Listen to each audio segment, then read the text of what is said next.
Welcome to AM Best Audio. While underwriting performance in the U.S. property and casualty industry slightly improved in 2023, personal lines continue to drag, according to a recent report by actuaries at the Insurance Information Institute and Milliman. While the property casualty sector saw its second consecutive year of underwriting losses with a net combined ratio of 101.6 for 2023, those losses improved relative to 2022. However, personal lines remained the major driver of unprofitability last year, according to the Insurance Economics and Underwriting Projections, a Forward View report. I'm Lori Chortis for Ambest TV, and joining us now to discuss that is Dale Porfilio. He's the Chief Insurance Officer of the Insurance Information Institute. Dale, welcome. It's always great to see you. Thank you so much for joining us. Thank you for the invitation. Happy to be here.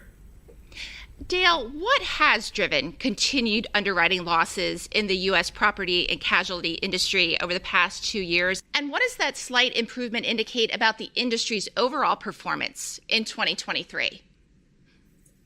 The improvement is coming about primarily because of the increase in prices. We are seeing on the loss side that the large increase in losses has smoothed out. So we are now seeing loss trends more in the low single digits again. But we are offsetting that is the significant price increases that are flowing through.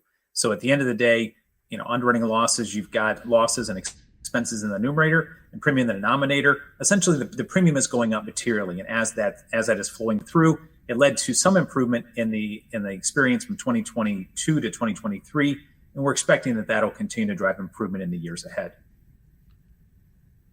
How did the performance of commercial lines compare to personal lines in 2023? Short answer is materially different. There definitely was, once the pandemic hit, we went from a time where personal lines and commercial lines were performing about equal. And definitely as people returned back on the roads after the initial stay-in-place orders were lifted with the pandemic, personal lines experience started to deteriorate rapidly, while commercial lines relatively held steady. So this has been a good time for commercial lines writers, broadly speaking, because the combined ratio for commercial lines is held in that 96-97% range, while personal lines peaked all the way up at around 110. So a material difference between those two. The peak difference was actually in 2022. The gap closed a little bit in 2023, but still very large difference. So I am speaking about commercial lines broadly when I put all into one category. There certainly were some bright spots and some pain points within commercial lines, but in aggregate, commercial lines well outperforming personal lines in 2023, well, really 21, 2, and 3.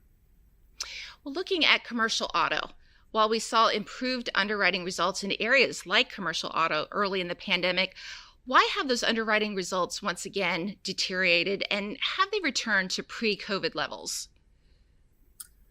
The challenges around product lines like commercial auto is that certainly they've experienced some of the same loss increases that impacted personal auto. But in addition, there's been challenges around legal system abuse that has caused challenges for reserving.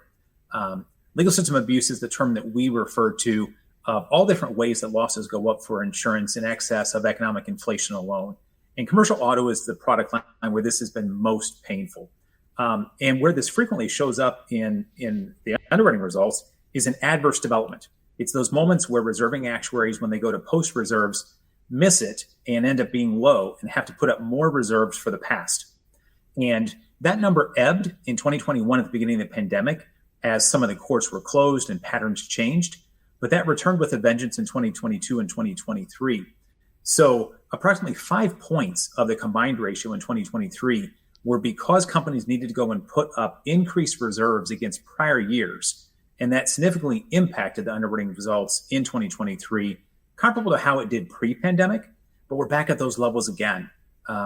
So it is challenges in commercial auto, certainly replacement cost increases, the cost of parts to repair vehicles, but also you layer on top of that the complexities around what's happening with legal system abuse. And we've got an underwriting challenge that in some ways is a little bit harder to fix than just being able to increase price to offset the fact that repairs cost more. Customize your data experience. BestLink now offers an interactive company dashboard that provides company-level intelligence in a fast, user-friendly interface featuring interactive tables, charts, and Sparkline performance histories. Customize the dashboard tiles to prioritize the insurer ratings, data, and analytics that best support your workflow.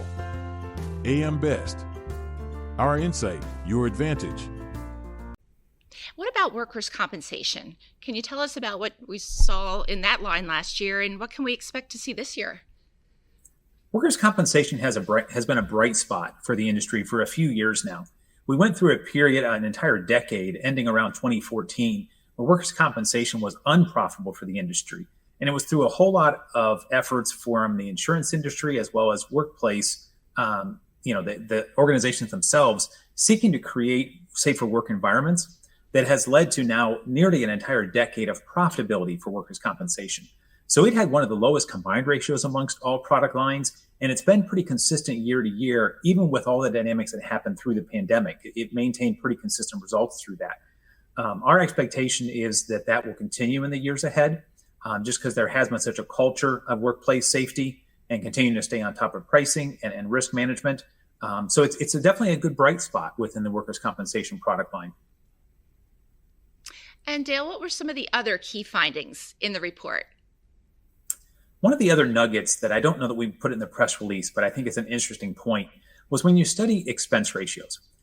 We have seen a general improvement in expense ratios. By that, I mean it's becoming a smaller portion of every dollar, which speaks to efficiencies within the insurance industry.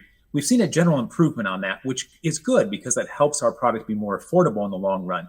But we actually saw an interesting dip in 2023 that especially in personal auto, that number dropped by a full 2 percentage combined ratio points in 2023. We started digging underneath the hood, and a key point to that was that there was an awful lot of improvement, I guess you could say less spend on advertising. We know that regularly when you watch TV, radio, or any other medium, you see an awful lot of especially personal auto advertising trying to drive new business in the door. And when the personal auto results were poor, companies didn't want to attract as much new business. And so there was a decrease in advertising in 2023 that contributed to a significantly lower expense ratio in personal auto and therefore personal lines in total. So a little bit of benefit in the homeowner side as well, but it's most impactfully in personal auto. And Dale, what is your outlook for both property, casualty, and personal lines in 2024? And could we see premium growth in either or both lines that will further improve underwriting results? I'll break that down for personal versus commercial. We definitely see the personal lines hard market, meaning that's when we need to continue to take rates upward. We'll definitely continue into 2024. The industry's results, while they are improving in both product lines, there's still a long way to go to be back down to where they need to be for the industry in total. So unfortunately, this cycle of consumers needing to experience increased auto and homeowners pricing, we expect that to continue through much of 2024 on homeowners well into 2025. As companies take rates upward, we should see obviously premium growth coming from it and also an improvement of an overall financial results. We are expecting that personal auto for the industry in aggregate will return to an underwriting profit in 2025, but taking all the way out to 2026 for homeowners.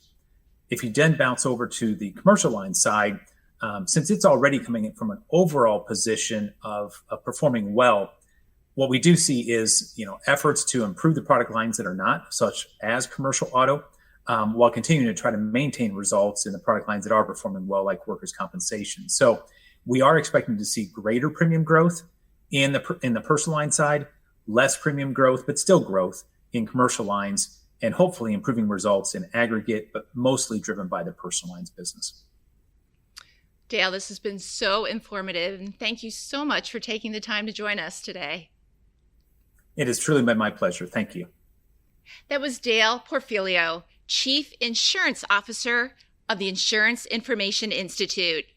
For AM Best TV, I'm Lori Chortis.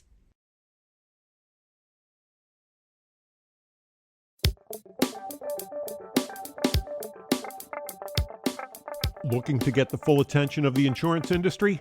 We have the platforms that will do just that. Whether it be AM Best TV, AM Best Audio, Best Review Magazine, or Best Day. Find out more by calling AM Best Advertising Sales at 908-439-2200, extension 5399, and have a great day.